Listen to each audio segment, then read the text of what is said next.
여러분 안녕하십니까? 향후 10년간 철도망을 어떻게 놓을지 정하는 제4차 국가철도망 구축계획 확정을 앞두고 그 초안이 공개됐습니다. 전라선의 고속화 사업과 광주 나주 간 광역철도 사업은 반영됐지만 문재인 정부의 공약 사업인 광주와 대구를 연결하는 달빛 내륙철도 사업은 빠졌습니다. 보도에 이성각 기자입니다.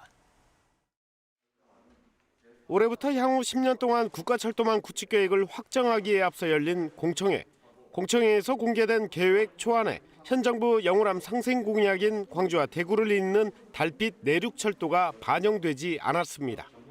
광주와 대구 사이 203km의 고속화 철도를 놓아 1시간대에 연결하는 달빛 내륙철도 사업은 영호남 교류와 도 균형 발전 차원에서 사업 필요성이 제기되어 왔습니다. 하지만 비용 대비 편익이 0.483에 그치면서 결국 경제성 측면에서 계획 반영 문턱을 넘지 못한 겁니다. 광주시는 단순 경제성을 넘어 지역 균형 발전 등 정책적 판단이 필요하다며 계획 확정 이전까지 정부를 설득하기로 했습니다. 이용섭 시장은 권영진 대구시장과 함께 청와대와 국토부를 방문해 공동 건의문을 전달할 예정입니다.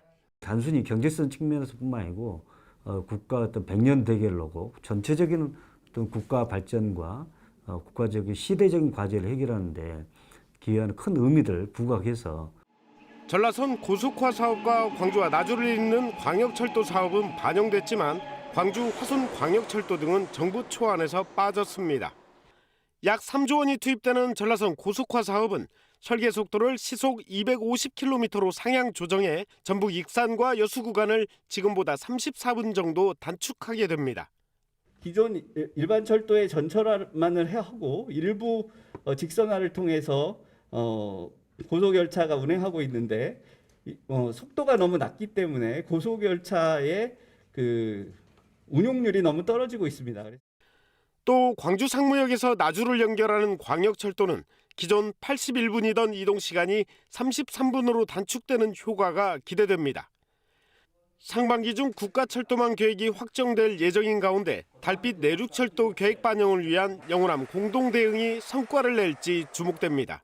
KBS 뉴스 이성각입니다. 어제 광주와 전남 지역에서 두 자릿수의 코로나19 신규 확진자가 나왔습니다. 학교와 어린이집, 호프집과 사우나 등 확산 위험이 높은 곳에서 잇따라 확진자가 나오고 있습니다. 보도에 손준수 기자입니다. 광주의 한 사우나. 건물 입구에 영업 중단 안내문이 붙었습니다. 시설 내부에 불이 꺼지고 출입은 통제됐습니다. 지난 16일 오후 이곳 사우나에 확진자가 방문한 사실이 확인됐기 때문입니다. 여기를 이용하신 분이 광주 이야기 들어보니 꽤 많은 걸로 이제 추측이 됩니다. 광주시에서 통보해드려서 아마 광주에 긴급히 전체 지금 아마 명단 파악해가지고 검사를 좀 하고 있다. 광주 북구의 한 호프집 관련 확진자도 빠르게 늘고 있습니다. 지난 19일 가게 주인이 확진된 이후 사흘 만에 확진자가 10명으로 늘었습니다. 어린이집과 교회에 이어 호프집과 사우나 등 확산 위험이 큰 곳에서 잇따라 확진자가 나오면서 광주에서는 지난 20일 17명이 양성 판정을 받아 40여일 만에 최다 확진자가 나온 이후 산발적인 감염이 이어지고 있습니다. 그 호프집에 대해서는 폐쇄 명령을 내렸고 방역소독은 기초 방역소독은 완료된 상태입니다. 재난 문자를 알려서 범위를 좀 확대해서 다녀간 사람 검사할 수 있도록 독려 중에 있습니다. 어린이집과 사우나, 호프집 등 확산 위험이 큰 곳에서 잇따라 신규 확진자가 나오면서 위기감이 커지고 있습니다. KBS 뉴스 손준수입니다. 프로축구 FC 서울의 기송영 선수와 아버지인 기영옥 전 광주FC 단장이 광주의 한 민간공원 부지 안팎에 거액을 들여서 논과 밭을 사들인 뒤 농사계획을 허위로 제출한 등의 혐의 등으로 경찰에 입건됐습니다.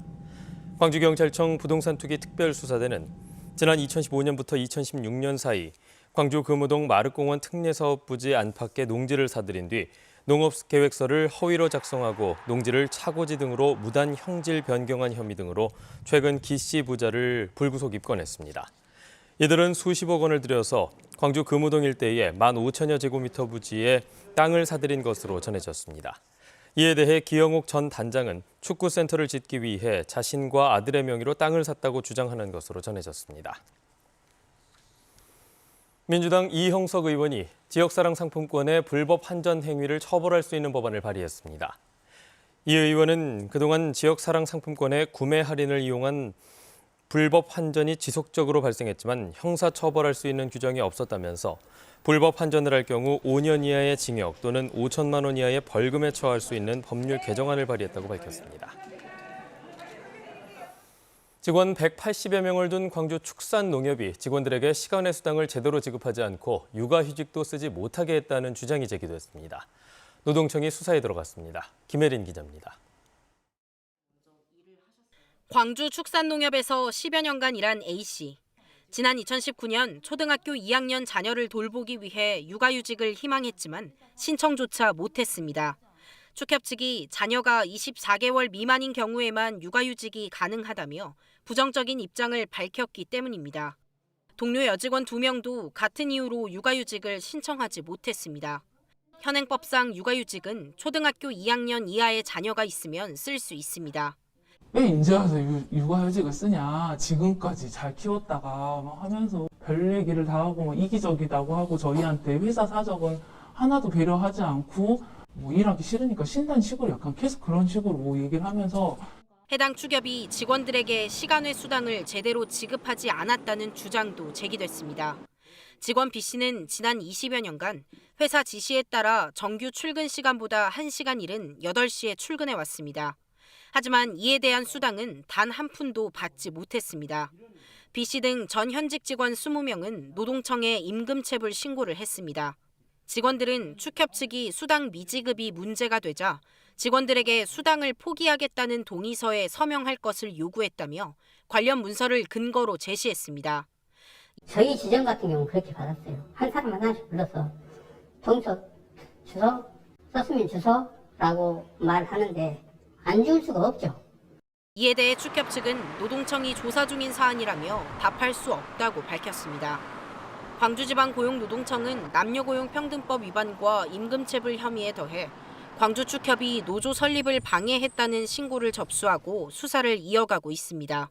KBS 뉴스 김혜린입니다. 일부 전남 지역 학교의 부실한 컴퓨터실이 문제가 되고 있습니다. 대부분 학교가 직접 관리하는 컴퓨터실인데요. 이 민간 참여 방식보다 설비 수준이 더 떨어지는 경우가 많아서 정보통신교육 약화가 우려되는 만큼 대책 마련이 필요해 보입니다. 김광상 기자의 보도입니다. 여러 회사 제품이 그것도 5, 6년 된 것은 양호한 편이고 최고 13년이나 된 컴퓨터와 모니터가 뒤섞여 있는 컴퓨터실.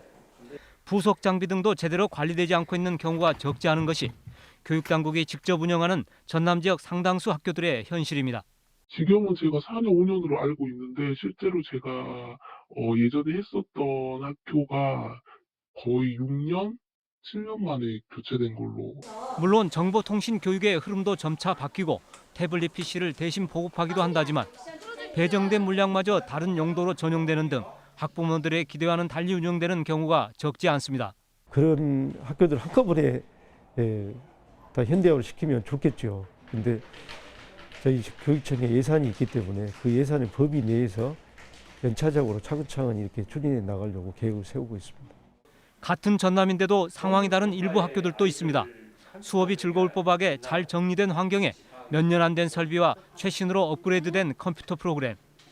전문업체가 설비와 소프트웨어, 강사까지 모두 책임지는 민간 참여 방식으로 운영되는 곳입니다. 가까운 광주를 비롯해 서울 등 7개 시도는 이 같은 방식으로 컴퓨터 교실을 운영하는 학교가 훨씬 더 많습니다.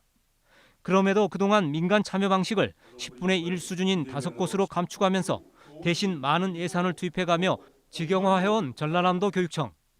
나름의 이유가 있다면 최소한 그에 걸맞는 경쟁력을 확보하는 것도 마땅히 감당해야 할 몫일 것입니다.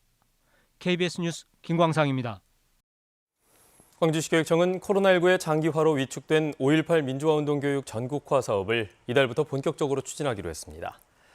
전국 각지의 교원들이 5.18 학습 동아리 100팀을 구성해 운영하도록 활동비 등도 지원할 계획입니다. 또 변화된 사회상 등을 고려해 교원을 대상으로 한 원격 연수 콘텐츠도 새롭게 개발하고 전국의 학생, 청소년을 위한 온라인 체험 프로그램도 운영한다고 밝혔습니다.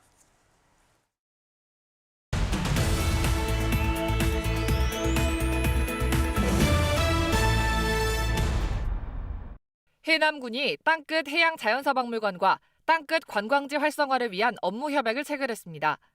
이번 협약에 따라 땅끝 전망대와 해양자연사박물관을 각각 방문한 관광객이 입장권을 지참하고 상호 방문할 경우 성인 1인에 한해 입장료의 20%를 할인받을 수 있습니다. 광주 광산구가 호남대학교 등과 함께 업무 협약을 체결하고 청년들이 직접 관광 상품을 발굴해 일자리 창출과 관광 활성화를 함께 도모하는 사업을 추진합니다. 이번 협약을 통해 추진하게 될 광주 유니버시티 로컬 크루 프로젝트는 관광을 주도하는 대학생이 중심이 돼 광주의 여행과 관광 프로그램을 직접 기획하고 운영할 예정입니다. 영암군이 대한전문건설협회 중앙회로부터 감사패를 받았습니다. 대한전문건설협회는 영암군이 지역 건설업체의 어려운 실정을 감안하고 지역 경제 활성화를 위해 공사 발주 시 지역 건설업체가 많이 참여할 수 있도록 독려한 데다 불법 하도급 근절을 위해 지속적으로 노력해온 점이 인정돼 감사패를 전달했다고 밝혔습니다. 전라남도 교육청과 전남대학교가 미래사회 맞춤형 지역인재 양성을 위해 협력하기로 했습니다. 전남교육청과 전남대는 정부가 추진하고 있는 지자체 대학 협력 기반 지역 혁신 사업 관련 업무 협약을 체결하고 고교 학점제 운영과 진로 진학지도 직무연수 등에 협력하기로 했습니다. 지금까지 단신 브리핑이었습니다. 어젯밤 8시쯤 장성군 장성읍의 한 비료 공장 창고에서 불이 나 3시간여 만에 꺼졌습니다. 이 불로 창고 내부가 불에 타 소방서 추산 7천여만 원의 재산 피해가 났지만 인명피해는 없는 것으로 확인됐습니다. 소방당국은 화재 신고 접수 후 한때 담당 소방서 전체가 출동하는 대응 1단계를 발령하고 40분 만에 초기 진화를 했습니다. 하지만 근처에 목재 더미까지 일부 불이 번진 데다 잔불 정리에 시간이 걸리면서 신고 후 2시간 50분 만에야 완전히 진화됐습니다. 광주 시민과 공공기관이 함께 세운 빛고울 시민 햇빛 발전소가 준공식을 갖고 가동에 들어갔습니다. 햇빛 발전소는 광주시 서구 농성동 빈여울체 아파트 4개 동 옥상에 274kW 규모로 설치됐고 연간 발전량은 360만 메가와트에 이릅니다. 광주시는 한 해 7,400만 원의 발전 수입과 140톤 상당의 온실가스 감축 효과가 예상된다면서 운영비를 제외한 수익금은 에너지 전환기금에 적립할 예정입니다.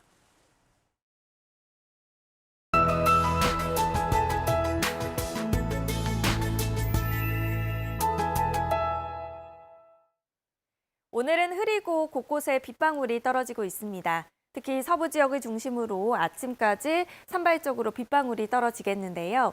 양이 적은 데다가 대기가 너무 건조해서 건조특보는 계속되겠습니다. 현재 광주와 순천, 여수 등 광주와 동부 지역을 중심으로 건조주의보가 발효 중인데요. 동부 남해안 지역은 바람까지 강하게 불어서 큰 불 나지 않도록 불씨 관리 잘 하셔야겠습니다. 도서 지역에는 현재 강풍 예비특보가 발표가 됐습니다. 해안 지역은 내일 새벽까지 순간 풍속, 초속 15m 안팎의 강풍이 불겠고요. 해상의 바람도 강해지고 물결이 높아지면서 서해안 남부 남쪽 먼바다에는 풍랑주의보가 내려졌습니다. 차차 북쪽 먼바다와 남해서부 먼바다에도 발효되겠습니다.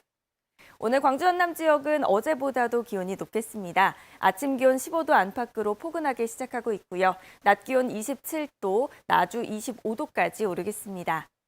아침 기온 여수가 17도에서 시작해 낮 기온 21도로 어제와 비슷하겠습니다. 목포의 아침 기온 19도, 강진 17도, 낮 기온 23도까지 오르겠습니다. 신안도 24도까지 올라서 포근하겠습니다. 바다의 물결은 먼바다를 중심으로 최고 4m로 높겠습니다. 항해나 조업하는 선박들은 주의하셔야겠습니다.